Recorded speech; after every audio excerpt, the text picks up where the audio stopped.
Assalamualaikum warahmatullahi wabarakatuh. Apa kabar semuanya? Semoga kalian tetap dalam keadaan sehat dan tetap semangat mengikuti pembelajaran kali ini, yaitu dengan Bu Suryo dalam materi potensi kemaritiman Indonesia. Nah, sebelum kita memulai pembelajaran kali ini, mari kita berdoa terlebih dahulu. Berdoa dimulai. Berdoa selesai. Materi IPS kali ini yaitu kita akan membahas tentang potensi kemaritiman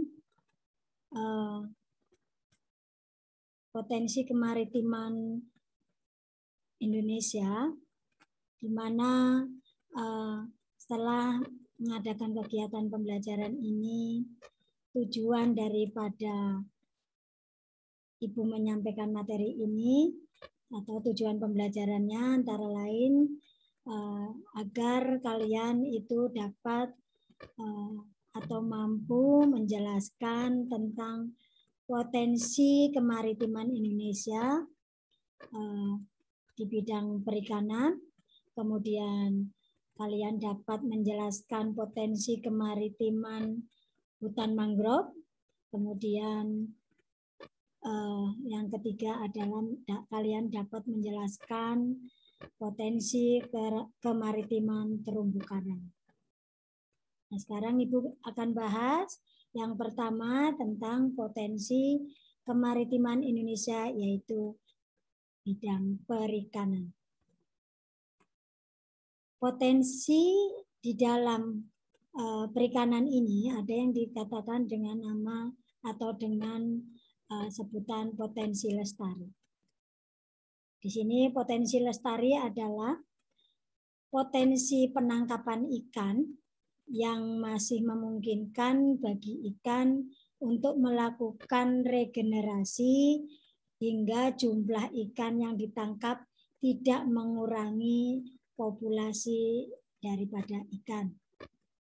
Nah, Laut Indonesia ini memiliki angka potensi lestari yang cukup besar, yaitu sekitar 6,4 juta ton per tahun, di mana Laut Indonesia ini selain luas wilayahnya atau yang meliputi sekitar 5,8 juta Indonesia atau juta kilometer wilayah Indonesia itu 2/3 dari luas Indonesia itu wilayah perairan.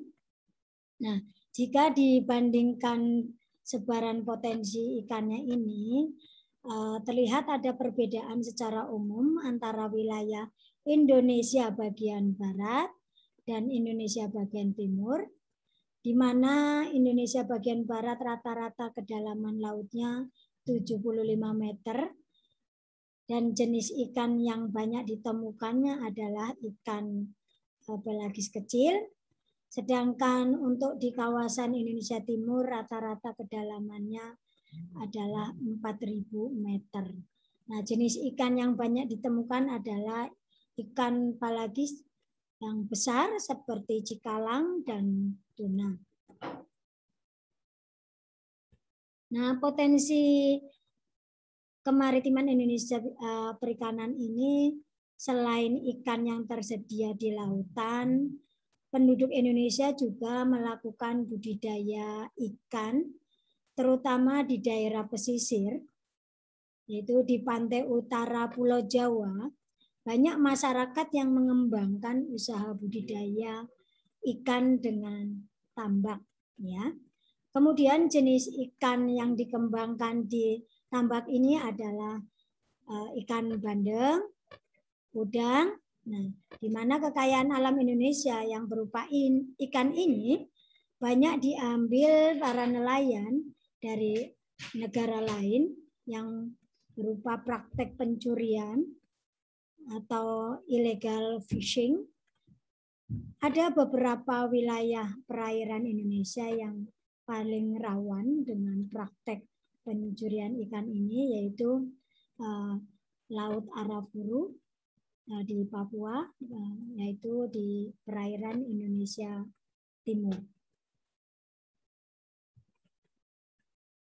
Kemudian sekarang yang kedua adalah potensi kemaritiman Indonesia, hutan mangrove. Salah satu potensi sumber daya maritim Indonesia adalah hutan mangrove atau hutan bakau. Adalah tipe hutan yang berada di daerah pasang surut air laut. Saat air pasang, hutan mangrove ini digenangi air laut. Nah, saat air laut surut, hutan mangrove ini bebas atau dari untuk genangan air laut ini. Umumnya hutan mangrove berkembang dengan baik di pantai yang dimana berlindung muara sungai atau laguna. Indonesia memiliki hutan mangrove terluas di dunia dengan total 3,2 juta hektar, di mana merupakan 22,4% ini dari total luas hutan mangrove di dunia.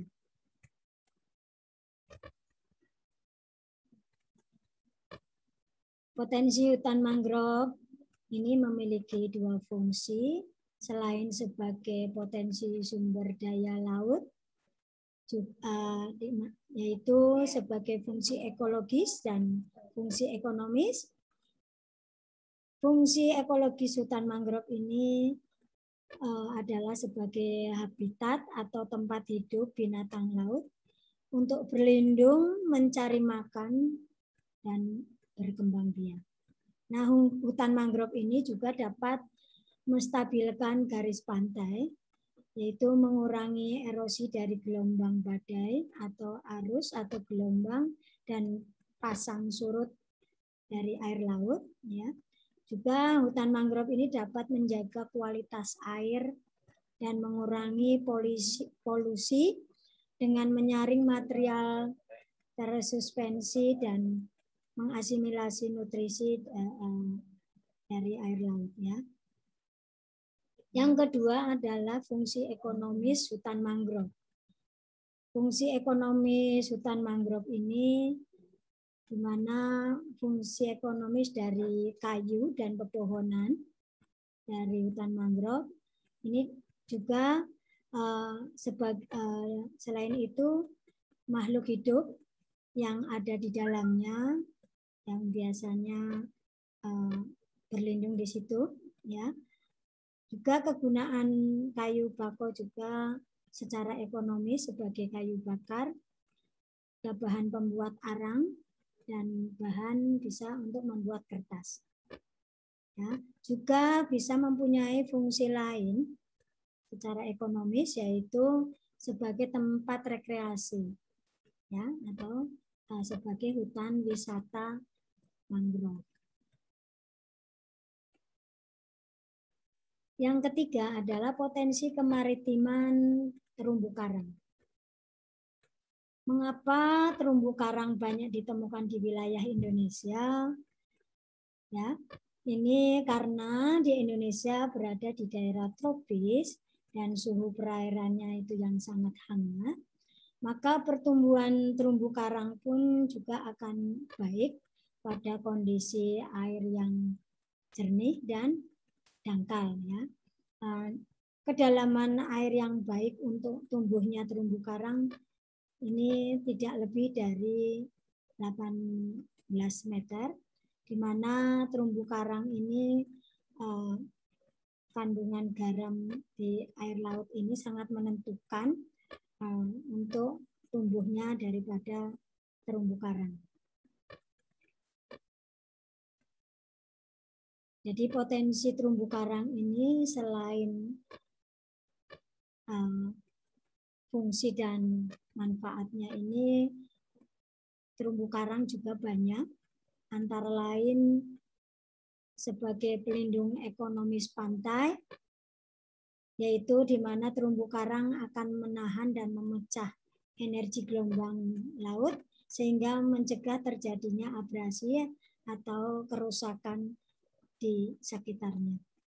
Yang kedua, fungsi daripada terumbu karang ini sebagai penghasil oksigen.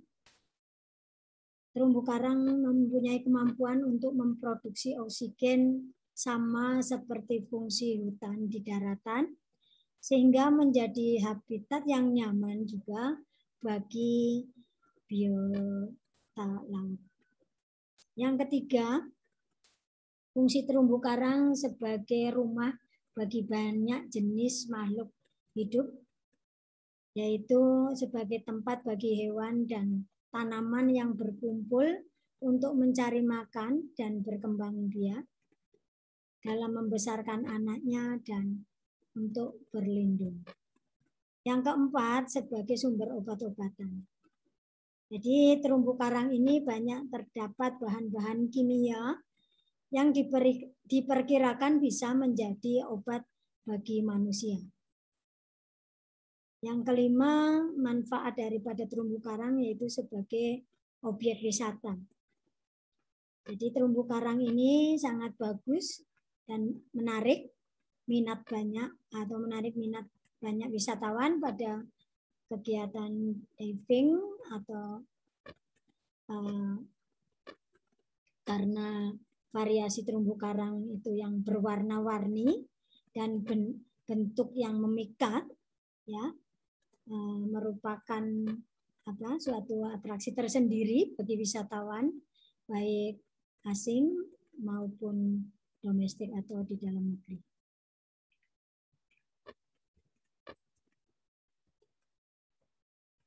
Nah, selain daripada manfaat dan fungsi daripada terumbu karang, juga terumbu karang ini harus dilestarikan karena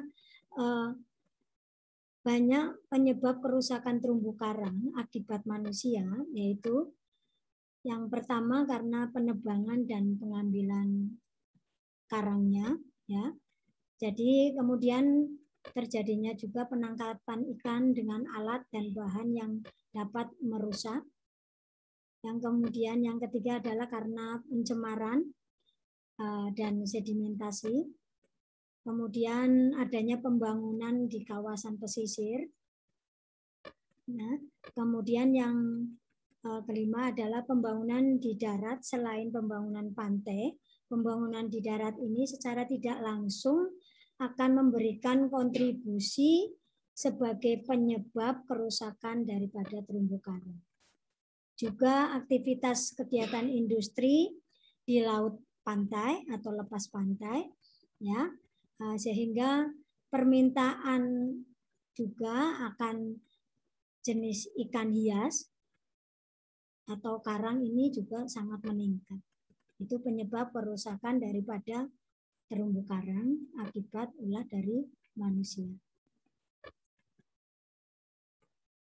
Kemudian selain penyebab kerusakan terumbu karang oleh manusia, juga kerusakan bisa diakibatkan oleh alam. Ya, jadi bintang laut yang berduri ini merupakan hewan pemangsa karang yang cukup ganas. Itu bisa menyebabkan kerusakan daripada terumbu karang. Ya, kemudian karena kerusakan ini akibat lain yaitu gejala alam yang bersifat global atau namanya El Nino, ya.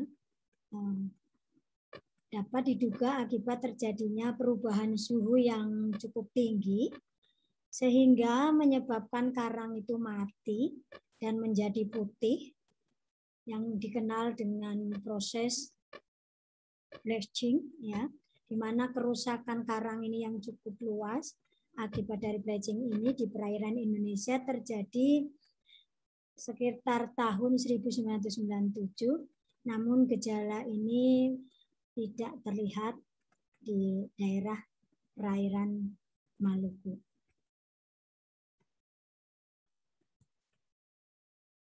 Nah, kemudian selain kerusakan juga ada hal-hal atau upaya atau usaha untuk mengatasi kerusakan daripada terumbu karang ini. Jadi cara untuk bisa membantu mengkonservasi terumbu karang ini bisa dengan sangat sederhana, yaitu dengan diterapkan prinsip 3R, reduce, reuse, kemudian recycle, dan hemat energi, di mana terumbu karang ini sebagai ekosistem yang sangat peka terhadap perubahan iklim, di mana kenaikan suhu sedikit saja dapat memicu pemutihan karang atau coral bleaching, atau coral bleaching ini dapat diikuti oleh kematian massal daripada terumbu karang, seperti terjadi di hampir seluruh kawasan tropis tahun 1997 sampai 1998 di Australia. Kemudian di Karibia juga tahun 2006.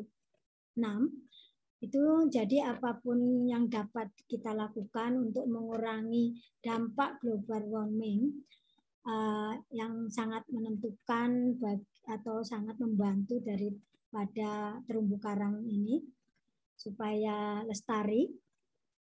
Kemudian yang kedua juga bisa mencegah pembuangan sampah pada tempatnya, di mana hewan laut ini sering terkait pada sampah-sampah sehingga mengganggu gerakannya. Misalnya saja sampah plastik yang transparan banyak dibuktikan termakan oleh penyu karena tampak seperti ubur-ubur ya. Nah, sampah plastik ini akan mengganggu pencemaran daripada biota laut ya. Jadi cara mengatasi kerusakan terumbu karang ini di banyak lokasi terumbu juga dijumpai karang dan biota laut lainnya yang bersifat mentik atau tidak dapat berpindah, kemudian mati akibat tertutup lembaran-lembaran plastik tadi ya. Nah, apabila yang ketiga, apabila kita berlibur atau berwisata, pilih dan pastikan ya atau menerapkan prinsip ramah lingkungan dengan misalnya memperoleh informasi dari berbagai ilmu ya, agar kita bisa membangun atau bisa memperoleh gaya hidup yang ramah lingkungan ya. Oleh karena itu mudah-mudahan kerusakan terumbu karang ini tidak akan terjadi lagi ya. Nah, demikianlah penyampaian materi tentang potensi kemaritiman Indonesia. Semoga bermanfaat. Jangan lupa jaga kesehatan dengan selalu menerapkan maksudnya prokes kesehatan, yaitu selalu jaga jarak, selalu mencuci tangan sebelum makan, kemudian selalu menggunakan masker. Sebelum Ibu akhiri, terima kasih atas perhatiannya. Semoga bermanfaat dan tetap semangat. Wabillahi taufik wal hidayah. Assalamualaikum warahmatullahi wabarakatuh.